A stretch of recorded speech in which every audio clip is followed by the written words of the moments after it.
dah jadi kilat. Beza ni, beza. Nampak? Beza kan? Nampak beza. Okey. Sekarang ni lah FF5 yang tengah hit sekarang ni Ya, betul. Oh, boleh saya teka tak? Masalah utama bila kita nak datang event atau show macam ni, mesti pasal kilat, betul? Betul. Okey. Dia sekarang ni ada Glossil Ultimate Coating. Function dia untuk naikkan kilat pada kereta. Jadi kereta pun susah nak kotor. Okey. Dan saya akan tunjuk result.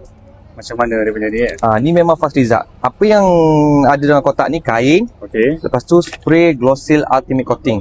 Saya akan tunjuk live result dia macam mana. Ni memang fast result. Okey. Kita apply pada sini Spray. Apply pada body. Pada body macam ni. Lepas tu kita ratakan dia. Okey.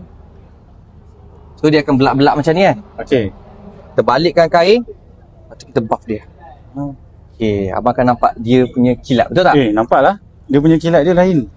Dia akan naikkan kilat Lagi pada naik? kereta. Betul. Sebab dia akan jadi buat kereta kita ni nampak berair kilat macam tu.